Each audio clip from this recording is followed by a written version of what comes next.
Hello friends, welcome to Excel Science Academy. I am Rimpi Pandey.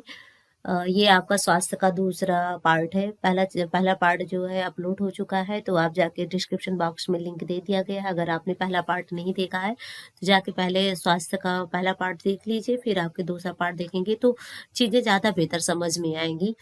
तो यहाँ पे सबसे पहले मैंने यहाँ पे स्वास्थ्य का अर्थ, स्वास्थ्य की परिभाषा, स्वास्थ्य के कुछ आयाम या किस ऑथर ने क्या क्या कहा है स्वास्थ्य के बारे में, वो चीज़ें हम पढ़ चुके हैं।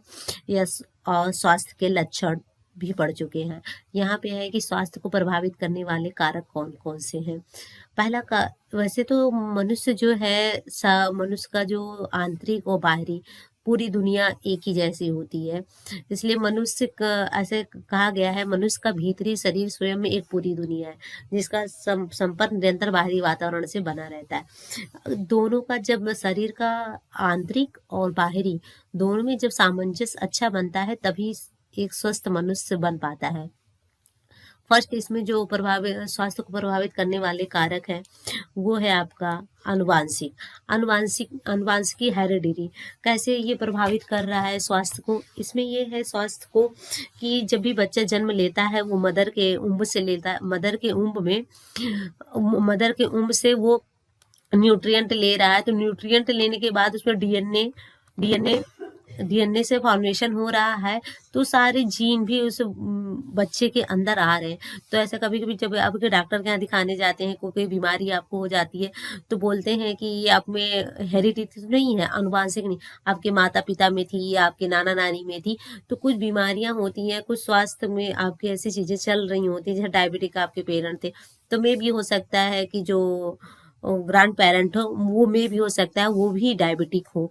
तो सबसे पहले जो चीज़ है कि इसमें आनुवंशिकी जो है, आनुवंशिकी को बहुत मेजर प्ले है कि स्वास्थ्य को प्रभावित करने वाले कारणों में। कभी कभी कहता है बहुत आप स्वस्थ रहने की कोशिश करते हैं, लेकिन जो आनुवंशिक उसमें आपके डीएनए या आपकी जो शारीरिक संरचना होती है वो आपको प्रभावित करती है। लेकिन अगर आप थोड़ा सा एक्सरसाइज या कुछ मेडिकल मेडिकल मेडिकल चीजें ले लेते हैं तो आप स्वस्थ रहते हैं। दूसरी चीज है आपका बाहरी वातावरण। मतलब हाँ, ये चीजें क्वेश्चन में आता है कि मनुष्य को एक होता है आपका हेरिडिटी, एक होता है आपका इन्वायरमेंट। वैसे सीटेट में क्वेश्चन बहुत ही ज्यादा इंपॉर्टेंट टॉपिक है हेरिडिटी एंड इन्वायरमेंट का, अनुवांशिकी एवं वातावरण। तो क्योंकि जो ह्यूमन का विकास, मानव का विकास होता है, उसमें अनुवांशिकी प्लस वातावरण का दोनों का बहुत ही ज्यादा, मतलब 50% आपका अनुवांशिक होता है और 50% आपका क्या होता है, वातावरण आता है। कैसे 50% दोनों का हो रहा है कि अगर मान लीजिए आपको यहाँ पे मैं थोड़ा सा अनुवांशिकी और वातावरण में थोड़ा सा डिफरेंस समझाती हूँ कि अगर मान लीजिए आपको अनुवांशिकी से आपको 10 नंबर मिल रहे हैं, 10 मार्क्स मिले या 10% कुछ भी जो चीजें आपको मिला, और यहाँ पे वातावरण से आपको सिर्फ यहाँ पे जीरो मिल गए, यानी यहाँ पे आप 100 लीजिए। मान लीजिए आपको 100 में जेनेटिक मिल गया, बट आपका इन्वायरमेंट जो है आपको वहाँ पे 0% मिल रहा है।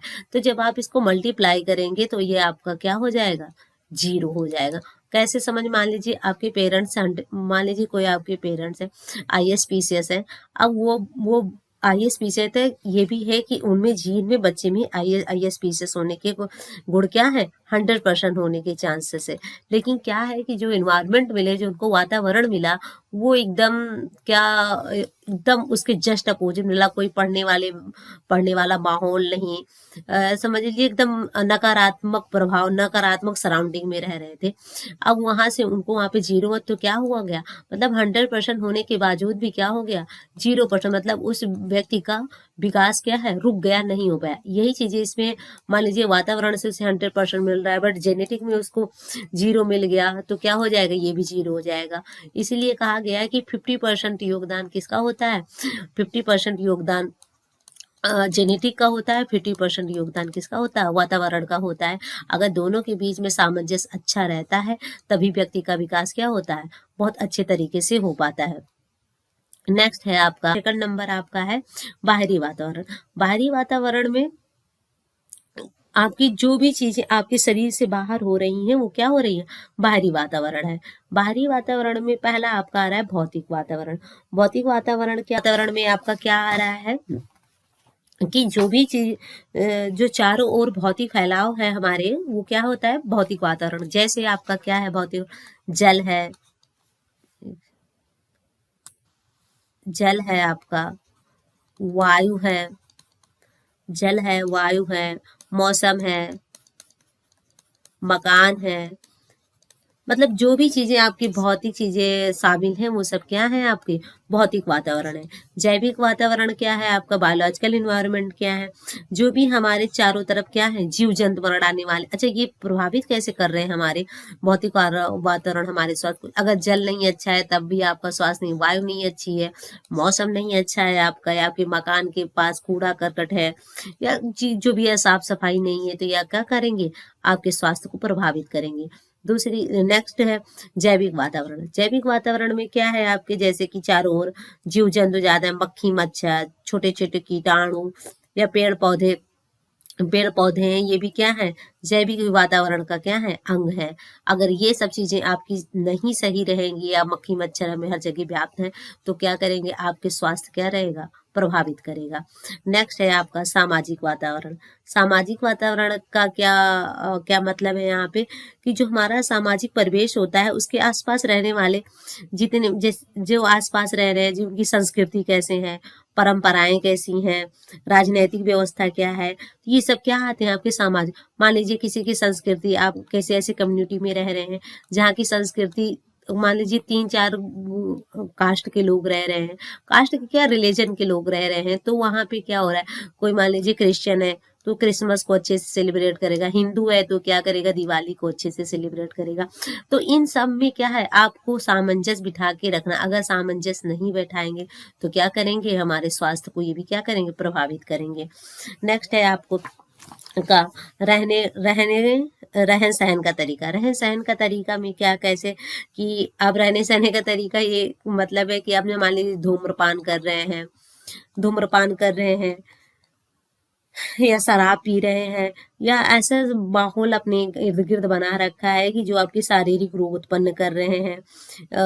आज के टाइम पे तो रहने खाने का तरीका ही, स्टाइल ही बहुत ज़्यादा चेंज हो गया है, या जो समय बताया गया, जो दिनचर्या बताई गई उसके अगेंस्ट आप रात में खाना खा रहे हैं, बताया गया दिन में खाना खाना है, तो रात में, तो इससे क्या होगा, हमारा स्वास्थ्य जो क्या होगा, प्रभावित होगा। मान लीजिए हम 12-1-2 बजे रात में खाना खाएंगे, तो क्या होगा, उसका क्या होगा, उसका डाइजेशन ही नहीं हो पाएगा मॉर्निंग तक। अगर डाइजेशन नहीं होगा, अगर किसी भी चीज़ का डाइजेशन नहीं हो पा रहा है, तब फिर क्या होगा, हमारे बॉडी में क्या डिफरेंट टाइप के डिजीजेस, डिफरेंट टाइप के रोग क्या होंगे, उत्पन्न होंगे। ये तो हो गया 3 आपके, पहला आपका आनुवांशिकी, दूसरा है आपका बाहरी वातावरण। बाहरी वातावरण के 3 पार्ट हैं आपके, भौतिक, जैविक, सामाजिक वातावरण। सब ये मैंने बता दिया कि इसमें भी क्या क्या चीजें आएंगी। तीसरा है आपका रहने खाने का तरीका। नेक्स्ट है चौथा क्या है, सामाजिक आर्थिक परिवेश, सामाजिक आर्थिक परिप्रेक्ष्य, इसका मतलब सोशियो इकोनॉमिक कंडीशन। अब यहाँ पे सोशियो इकोनॉमिक कंडीशन कैसे स्वास्थ्य को कैसे प्रभावित कर रहा है, ये पहला है आपका आर्थिक परिप्रेक्ष्य है, दूसरा कैसे कर रहा है, शिक्षा से कर रहा है, तीसरा व्यवसाय से कर रहा है, चौथा राजनीतिक व्यवस्था से कर रहा है। इसमें सामाजिक आर्थिक परिप्रेक्ष्य में आर्थिक कोई भी फैमिली है, तो वो अगर मान लीजिए कि बहुत रिच इनकम है, या मतलब मिडिल इनकम ग्रुप की है, सामान्य परिवार है, तो क्या करेगा, अपना खाने खाने के ऊपर क्या करेगा, अच्छा इन्वेस्ट करेगा, खाने के ऊपर, खाने पे संतुलित भोजन ग्रहण करेगा। अगर संतुलित भोजन जब ग्रहण कर रहा है तो क्या करेगा, अगर संतुलित भोजन ग्रहण कर रहा है तो अस्वस्थ होने के चांसेस क्या होते हैं, कम हो जाते हैं। और अपने अगर मान लीजिए उसके पास पैसे रुपए अच्छे हैं, आर्थिक रूप से मजबूत है, तो उसका जीवन जीने का निर्वाह क्या रहेगा, बहुत अच्छे सुचारू रूप से चलता रहेगा, और कोई मतलब ये दिक्कतें कम आएंगी कंपेयर देन जो लोअर इनकम ग्रुप के रहते हैं। नेक्स्ट है, तो ये क्या कर रहा है, अगर आर्थिक परिप्रेक्ष्य आपका अच्छा है, अगर आर्थिक परिप्रेक्ष्य मान लीजिए नहीं अच्छा है, तो क्या करेगा, स्वास्थ्य को प्रभावित करेगा। नेक्स्ट है एजुकेशन। एजुकेशन कैसे प्रभावित कर रहा है, मान लीजिए क्या होता है, कभी कभी शिक्षा की कमी के कारण क्या होता है, हमको बीमारियां नहीं पता चलती, या शिक्षा के कारण हम कुछ जानते हुए भी कहते हैं रहने दीजिए, कोई बहुत ज़्यादा गंभीर समस्या नहीं है, लेकिन क्या धीरे-धीरे क्या होता है शरीर को स्वस्थ को लेके क्या होती है चीज़ें गंभीर हो जाती हैं। कहीं भी आपका अब ये स्वस्थ का मतलब स्वस्थ स्वास्थ्य का मतलब ये नहीं है आपका शारीरिक स्वास्थ्य, ये आपका मानसिक भी हो सकता है, सामाजिक भी हो सकता है ये आध्यात्मिक भी हो सकता है। पहले ये चीज़ें आप ऑलरेडी पढ़ चुके हैं कि कितने टाइप के आपके स्वास्थ्य होते हैं। नेक्स्ट है आपका व्यवसाय। व्यवसाय कैसे प्रभावित कर रहा है स्वास्थ्य को? व्यवसाय में एक ऐसे समझ लीजिए मान लीजिए कोई पत्थर की मिल में काम कर रहा है तो वहाँ पे जो डस्ट उड़ रही है उसकी वजह से आपको लंग्स में दिक्कत हो सकती है या टेक्सटाइल इंडस्ट्री में वस्त्र विज्ञान मतलब टेक्सटाइल इंडस्ट्री में आपको अगर काम कर रहे हैं तो वहाँ पे केमिकल की वजह से केमिकल इंडस्ट्री में काम करने से केमिकल की वजह से आपको एयर लंग्स की प्रॉब्लम हो रही है आपके रिस्पायर मतलब आपके श्वसन चरण तंत्र में भी प्रॉब्लम क्रिएट हो जाती है। नेक्स्ट है आपकी राजनीतिक व्यवस्था। राजनीतिक व्यवस्था कैसे आपको और कैसे कर रहा है यहाँ पे राजनीति। अगर मान लीजिए कोई आपको मान लीजिए आपके गांव का जो एक छोटे लेवल पे गांव का प्रधान आपका बहुत ज्यादा जागरूक है या हर चीज को देख रहा है राजनीति में आपके नेता है आपके सांसद हैं आपके एरिया में अगर आप अच्छा सांसद या अच्छा नेता चुन रहे हैं तो क्या करेगा आपके गाँव के समुदाय के लिए अच्छी अच्छी व्यवस्थाएं लेके आएगा। स्वास्थ्य के मान लीजिए कोई अस्वस्थता हो रही है कोई भी अस्वस्थता हो रही है तो उसके बारे में अवेयर है तो चीजों को सही करेगा। तो ये भी क्या करता है राजनीतिक व्यवस्था भी क्या करता है स्वास्थ्य को प्रभावित करता है। नेक्स्ट है आपका स्वास्थ्य सेवाएं। स्वास्थ्य सेवाएं क्या होती हैं इसमें क्या है स्वास्थ्य सेवाओं का मतलब क्या होता है ये आपका काफी ये अभी आगे चलकर डिटेल्स में थोड़ा पढ़ेंगे हेल्थ सर्विसेज के बारे में। हेल्थ सर्विस का अर्थ है ऐसी सेवाएं प्रदान करना जिन्हें स्वस्थ मनुष्य एवं स्वस्थ समाज का निर्माण हो सके। कैसे मतलब हेल्थ सर्विसेज का मतलब ये होता है कि ऐसी भी सर्विस प्रोवाइड कर रहे हैं जिससे क्या करे स्वस्थ समाज का निर्माण हो स्वस्थ मनुष्य का निर्माण हो। इसको 3 भागों में डिवाइड किया गया है। पहला आपका है उपचार का प्रावधान क्यूरेटिव सर्विसेज। नेक्स्ट है निरोधक सेवाएं प्रिवेंटिव सर्विसेज। थर्ड है आपकी प्रेरक सेवाएं सेवाएं प्रोमोटिव सर्विसेज।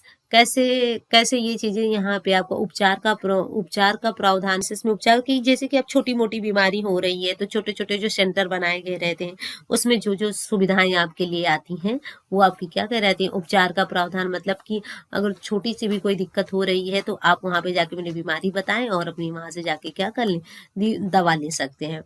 निरोधक सेवाएं में क्या आ रहा है आपका कि वो बीमारी जैसे संभावित बीमारी जैसे उपलब्ध है जैसे आपको क्या है बच्चों के लिए टीका लगाने का कार्यक्रम है ये पहले से चीजें टाइफाइड हो गया तीन से बचाव के लिए क्या क्या टीके मतलब क्या क्या आपको उपचार करने होंगे ये सब चीजें क्या होंगी टीके लगाने हैं तो ये आपको पता है कि आपको 3 महीने पे लगाने हैं 6 महीने पे लगाने हैं तो ये आपकी निरोधक सेवाएं हैं कि आपको लेनी है जिससे क्या करेगा आपका शारीरिक स्वास्थ्य। अगर ये चीजें आप नहीं ले रहे हैं तो क्या करेंगे स्वास्थ्य को प्रभावित करेंगे। नेक्स्ट अगर ये अच्छी नहीं मिल पा रही आपके एरिया में चीजें नहीं मिल रही है अवेयरनेस नहीं है तो आपके स्वास्थ्य को प्रभावित करेंगे। नेक्स्ट है प्रेरक सेवाएं प्रोमोटिव सेवाएं सर्विसेज कैसे मान लीजिए अभी कोरोना ये सबसे बेस्ट एग्जांपल है कोरोना फैला हुआ है तो इसके बारे में क्या फैलाया जाए अवेयरनेस तरह की आप मास्क पहनिए हाथों को सैनिटाइज करिए अपने खाने पीने पे ध्यान दीजिए इम्यूनिटी सिस्टम को बढ़ाइए तो ये आपके प्रोमोटिव सर्विस है। जैसे कि जब अभी डेंगू फैलता है तो कहते हैं कि अपने अपने आसपास सफाई रखिए आसपास सफाई भी रखना है उसके बाद ये भी देखना है कि कहीं पे ज्यादा से ज्यादा गंदगी ना होने पाए क्योंकि सारी भी ज्यादा से ज्यादा जो बीमारियों की ये पैंडेमिक वाली जो बीमारियां होती है गंदगी की वजह से हो जाती हैं। तो अब यहाँ पे सबसे बेस्ट एग्जाम्पल प्रोमोटिव तो अभी करंट पे यही चल रहा है कि कोरोना से बचाव के लिए क्या रोकथाम करनी प्रोमोटिव में सेवाएं में वही आएंगे जो रोकथाम के लिए जो आपको उपाय बताए जाए। सेकंड पार्ट था स्वास्थ्य का इसमें आपका स्वास्थ्य की परिभाषा स्वास्थ्य के आयाम स्वास्थ्य के लक्षण एंड स्वास्थ्य को प्रभावित करने वाले कारक जो मोस्ट इम्पोर्टेंट टर्म थे या कुछ चीजें थी जो शार्ट में वीडियो में आ सकते थे वो यहाँ पे मैंने एक्सप्लेन कर दिया है। अगर आपको और भी ज्यादा डिटेल्स में पढ़ना है डिटेल में पढ़ना है या ऑफलाइन कोचिंग लेनी है तो आप एक्सेल साइंस एकेडमी के वेबसाइट पे जा सकते हैं वहाँ पे इंक्वायरी लेने के लिए आप इस कांटेक्ट नंबर पे कॉल कर सकते हैं। लेकिन एक चीज ये भी ऑफलाइन कोचिंग जो है सिर्फ कानपुर में ही अवेलेबल है अभी और डिस्ट्रिक्ट्स में नहीं है। If you like the video please like and subscribe the channel. Thank you.